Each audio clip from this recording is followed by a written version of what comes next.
વૈષ્ણવનું કર્તવ્ય શું છે?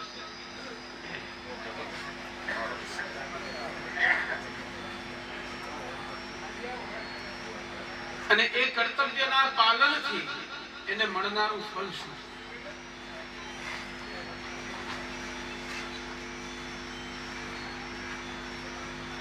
ભગવાને જ્યારે આ સૃષ્ટિને પ્રકટ કરી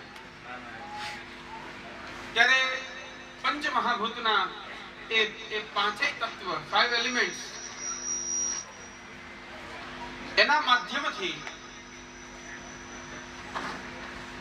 ભગવાને આખી સૃષ્ટિને ગતિશીલ કરી છે. એની અંદર એ પ્રકૃતિના એક તત્વ પોતાના સ્વ કર્તવ્યનું પાલન કરતા રહે છે. પ્રાતઃકાળ થાય અને ક્યારે એવું બન્યું છે કે સૂર્યોદય જ ન થયો હોય, બપોરના 12 વાગી જાય તો પણ હજી અંધારપટ જ હોય? આવું ક્યારે બન્યું છે? આવું ક્યારે જોવામાં આવ્યું છે? અમારે ત્યાં તો નથી થતું. જો અહીંયા રાણપુરમાં થતું હોય બહુ સારું એ જોવા માટે આવવું જોઈએ અમારે. પ્રાણ પ્રજાનામ ઉદયત્યેષ સૂર્ય. વેદ કહે છે સૂર્યનું સ્વકર્તવ્ય છે કે એમના સમયાનુસાર એ ઉદિત થઈ અને આ સમસ્ત જન પ્રજાના પ્રાણનું પોષણ કરે, પ્રાણનું સિંચન કરે, સમસ્ત પ્રકૃતિનું સિંચન કરે. એનું કર્તવ્ય છે. એમાંથી ક્યારેય ચ્યુત ન થઈ શકે.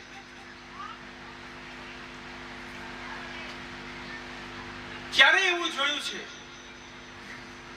કે નદી છે પરંતુ વહેતી નથી? એ જળ દ્રવીભૂત ન બનીને ઘનીભૂત છે. એ એમનું એમ રહે છે. આવું ક્યારે જોયું છે? જલનો સહજ સ્વભાવ છે વહી પડવું. એના એ વહવાથી અનંત જીવોનું જીવન ધારણ થઈ શકે છે. તો એ એનું કર્તવ્ય છે. એ જ પ્રકારે જેણે શ્રી મહાપ્રભુજીએ જે જીવ ઉપર કૃપા કરી અને જે જીવનું વરણ કર્યું છે આ ભક્તિ માર્ગ, એના અનંત દોષોનું શમન કરી સાક્ષાત શ્રી ગોવર્ધનોદ્ધરણના યુગલ પાદારવિંદમાં એ જીવને સમર્પિત કર્યો. આવો જે વૈષ્ણવ છે, જેના ગળામાં શ્રી મહાપ્રભુજીની 2 કંઠી છે, એનું કર્તવ્ય શું હોઈ શકે? ખૂબ જ સુંદર શ્રી મહાપ્રભુજી આ પુષ્ટિ પ્રવાહ મર્યાદા ભેદમાં આજ્ઞા કરે છે. તસ્માત જીવાહ પુષ્ટિ માર્ગે ભિન્નાહ એવ ન સંશયઃ. એતન માર્ગના પ્રત્યેક જીવો, જેને આપણે સૌ વૈષ્ણવ કહીએ છીએ, એ અન્ય જીવોથી સર્વથાને માટે ભિન્ન છે. કારણ કે બીજા જે જીવો છે એ આ સંસાર ચક્રને ચલાવવા આવ્યા છે.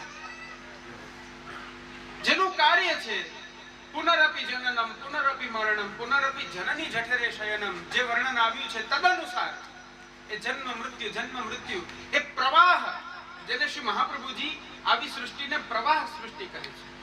પ્રવાહ એટલે શું? વહેતું રહેવું. પ્રવહણમ પ્રવાહ, જે સદાને માટે વહેતું રહે, એનું એ કાર્ય છે. પરંતુ પુષ્ટિ સૃષ્ટિ એ સર્વથા ભિન્ન છે, સર્વથા અલગ છે. કારણ કે શા માટે એ આ ભૂતલ ઉપર આવી છે? ભગવદ રૂપ સેવાર્થ તત સૃષ્ટિ નાન્યથા ભવેત. ભગવાને આ સૃષ્ટિને, આ પુષ્ટિ સૃષ્ટિને પોતાના અલૌકિક મધુરાત્મક શ્રી અંગમાંથી પ્રકટ કરી, કેવલ ને કેવલ પોતાના માટે, કે આ જીવ પ્રકટ થઈ અને મારી સેવા કરે. આ પુષ્ટિ સૃષ્ટિનું સ્વરૂપ છે, પુષ્ટિ જીવનું સ્વરૂપ છે. આજના સમયમાં આપણે સૌ આનાથી બહુ વિપરીત આચરણ કરી રહ્યા છીએ. આજ સુધી શ્રી મહાપ્રભુજીના ચરણારવિંદનું એ નખચંદ્રિકાનું એ બલ આપણને સૌને હતું, જેથી કરીને આ કલીની પણ ઉપર આપણે સૌ પગ મૂકી અને સાક્ષાત નંદનંદનને ભજતા હતા અને ભજતા છીએ. પરંતુ હવેનો જે આ વૈષ્ણવ સમાજ છે,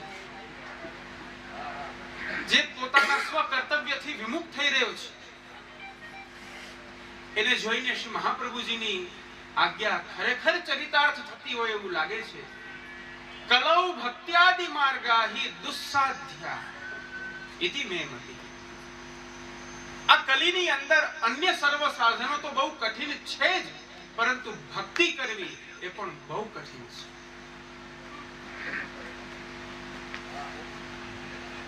આ કાળ પ્રવાહમાં આપણે સૌ અત્યારે તણાઈ રહ્યા છીએ, આપણું સ્વરૂપ ભૂલી ગયા છીએ. બ્રહ્મ સંબંધ સમયે જે ભક્તિ બીજ ભગવત કૃપાથી ભગવત અંગીકારથી જે અંકુરિત થયું છે એ આજે સુષુપ્ત થઈ ગયું. એમ કહી શકાય કે અગ્નિ છે ખરા, પરંતુ રાખથી ધૂળથી ઢંકાઈ ગઈ છે. જ્યારે શ્રી મહાપ્રભુજીની કૃપા થાય અને શ્રી મહાપ્રભુજી કૃપા કરીને એક એવો ઝોકો આપે પવનનો કે એ ધૂળ એ રાખ દૂર થાય અને પુનઃ એ ભાવાગ્નિ પાછી પ્રકટ થાય. જે આ સંસારની પાછળ આપણે દોડીએ છીએ, જે આ સંસાર આસક્તિમાં દોડીએ છીએ, શું ખરેખર એ વાસ્તવિક છે ખરા? શું ખરેખર એ વાસ્તવિક છે? આમ જોવા જઈએ તો આપણે દેહમાં અધ્યાસ કરી બેઠા છીએ. આપણા દેહમાં પણ આપણો અધ્યાસ છે અને સામેવાળાના દેહમાં પણ આપણો અધ્યાસ છે કે આ મારા ફલાણા આ છે.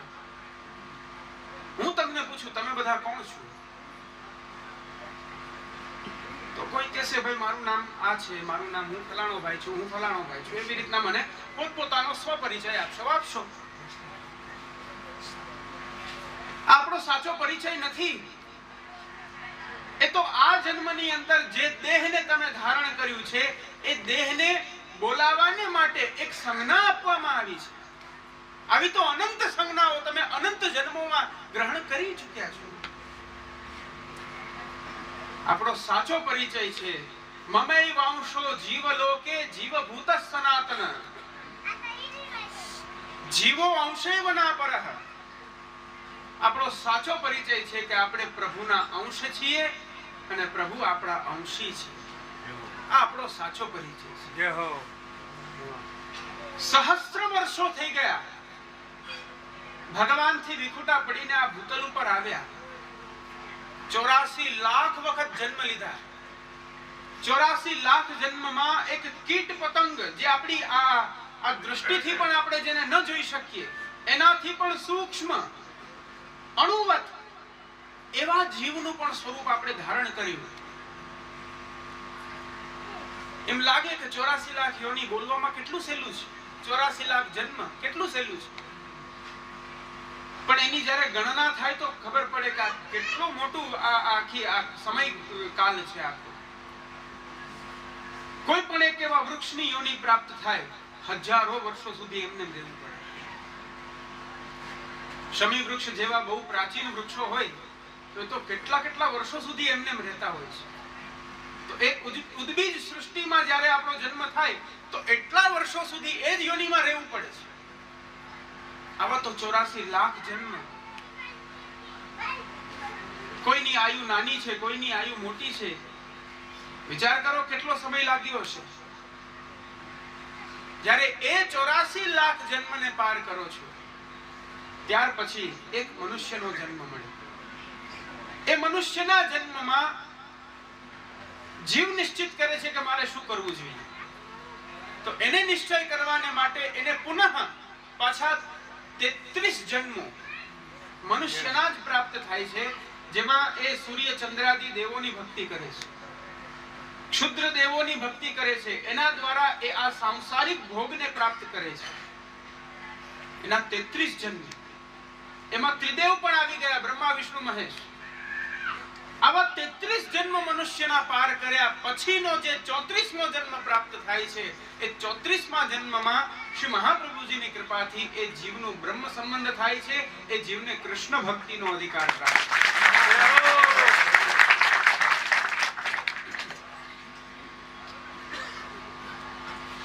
જે સાંસારિક ભોગને માટે આપણે દોડી રહ્યા છીએ, જે સુખને માટે આપણે દોડી રહ્યા છીએ, વાસ્તવમાં એ સુખ જ નથી.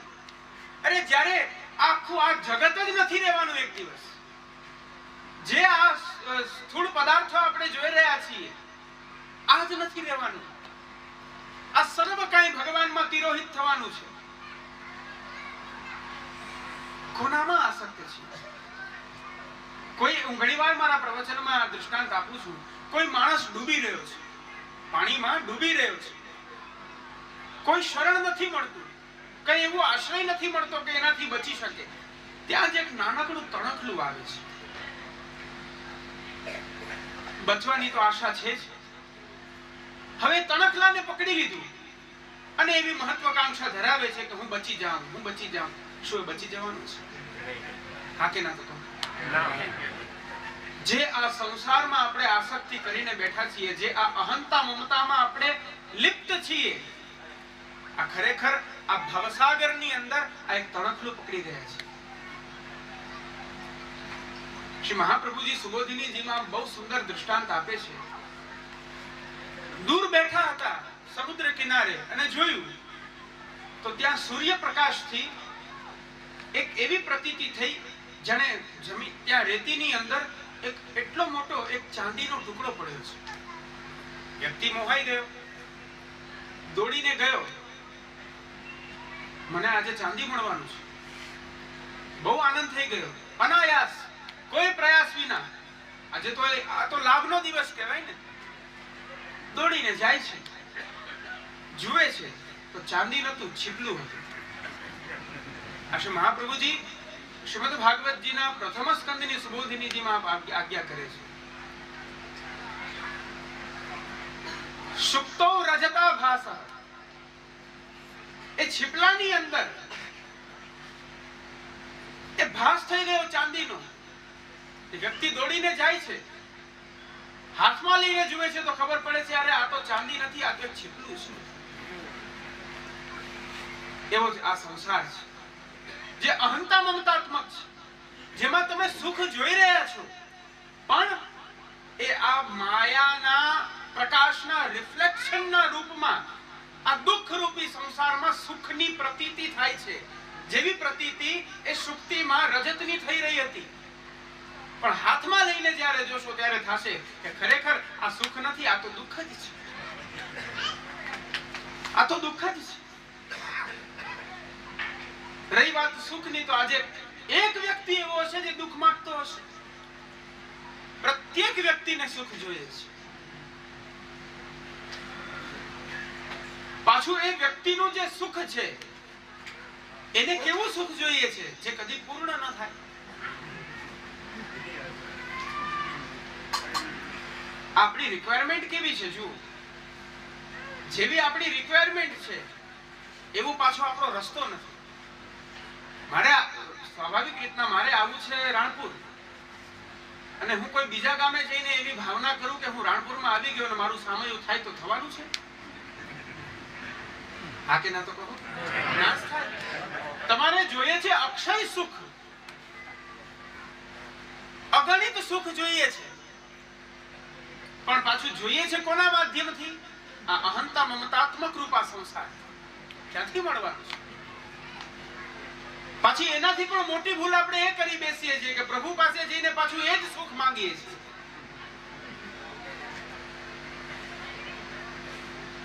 ન લૌકિક પ્રભુ કૃષ્ણો મનુતે નૈવ લૌકિકમ. ભગવાન લૌકિક નથી અને એ જીવનું લૌકિક માનવાના પણ નથી, કારણ કે આ પોતે અલૌકિક છે. મિશ્રીને મુખમાં મૂકીને એવી કેમ ભાવના થઈ શકે કે હવે મને તીખી લાગશે? કેમ ભાવના થઈ શકે? એ મીઠી જ લાગશે, કારણ કે એનો સહજ સ્વભાવ છે કે એમાં મધુરતા છે. જો ખરેખર અક્ષય સુખ જોઈતું હોય તો એ અક્ષય સુખ, એ સાચું સુખ એ પ્રભુના યુગલ ચરણારવિંદને પકડવાથી પ્રાપ્ત થશે.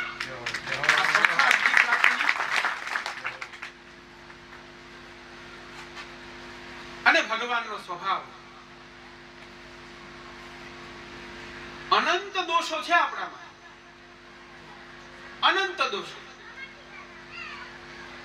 એ અનંત દોષોને પ્રભુ એક ક્ષણ પણ એની સામે જોતા નથી. શ્રી મહાપ્રભુજી દ્વારા આ જીવનું વર્ણન થઈ રહ્યું છે.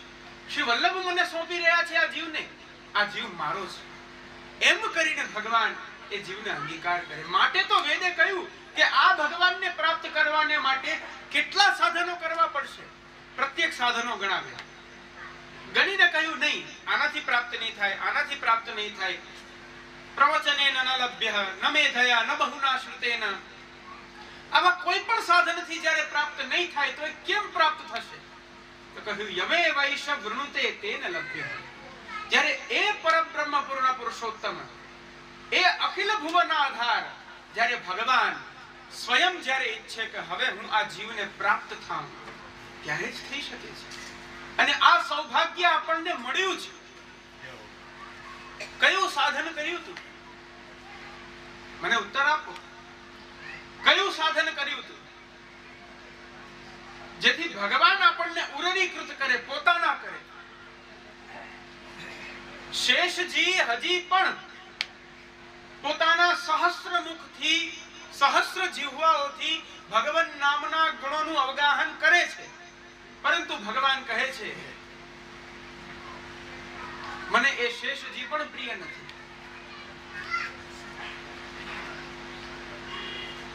હે ઉદ્ધવ, આત્મયોનિર ન શંકરઃ, મારો પુત્ર હોવા છતાં પણ મને આ બ્રહ્મા એટલો પ્રિય નથી.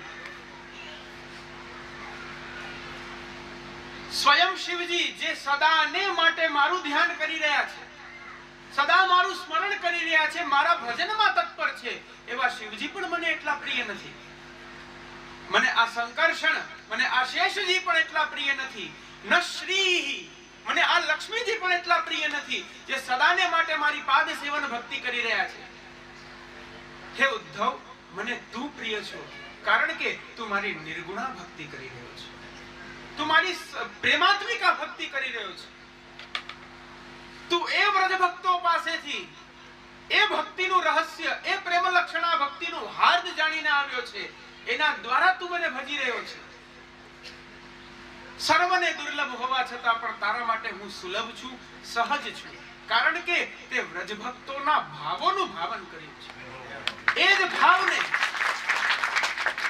ભાવને શ્રી મહાપ્રભુજીએ કૃપા કરી આપણને સૌને દાન કર્યું છે.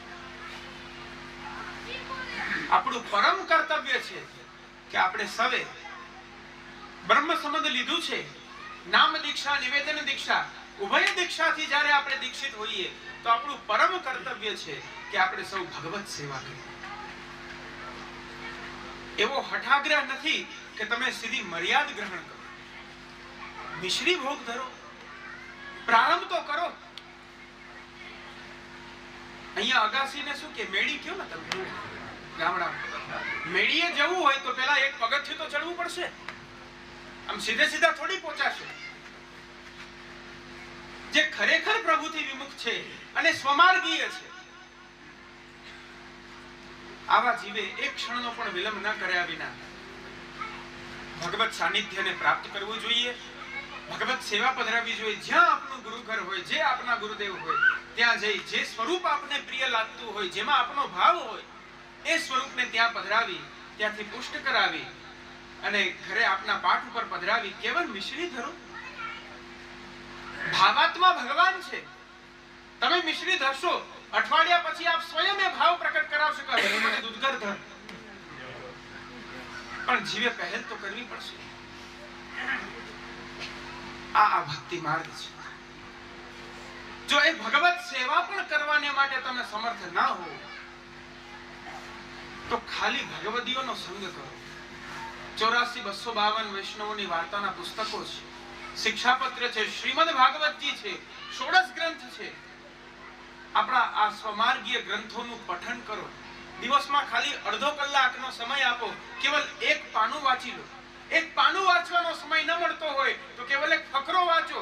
ખાલી શ્રી મહાપ્રભુજીના હસ્તાક્ષર રૂપ 16 ગ્રંથમાંના કોઈ પણ એક શ્લોકનું ખાલી ઉચ્ચારણ કરી દંડવત કરી લો. જો આટલું પણ કરવા સમર્થ ના હો, જો આટલું પણ કરવા આપણે સમર્થ ના હોઈએ તો ખાલી 3 શ્રી કૃષ્ણ શરણમ મમ ની ખાલી 3 માળા કરી.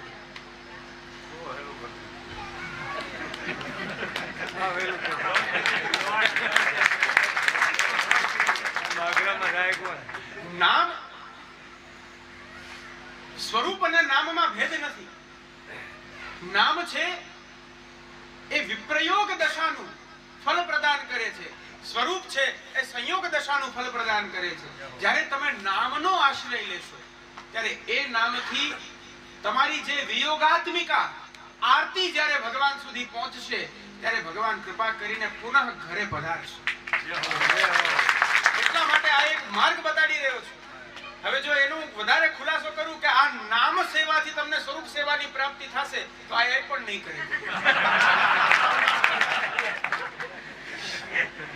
3 અષ્ટાક્ષરની માળા કરો, એટલું પણ ન થઈ શકતું હોય 1 અષ્ટાક્ષરની માળા કરો. એટલું પણ ન થતું હોય તો ચાલતા ચાલતા જે કંઈ પણ કાર્ય કરી રહ્યા છો એ કાર્ય કરતા કરતા આપનું ચિત્ત સદાને માટે રટણ કરે શ્રી કૃષ્ણ શરણમ મમ, શ્રી કૃષ્ણ શરણમ મમ. અને જો આટલું પણ કરવાને માટે આપણે સમર્થ ના હોઈએ તો મને શ્રી હરિરાય મહાપ્રભુજીનું વાક્ય યાદ આવે છે, વૃથા તજન્મ ભૂતલે. આ ભૂતલ ઉપર આપણો જન્મ વ્યર્થ છે.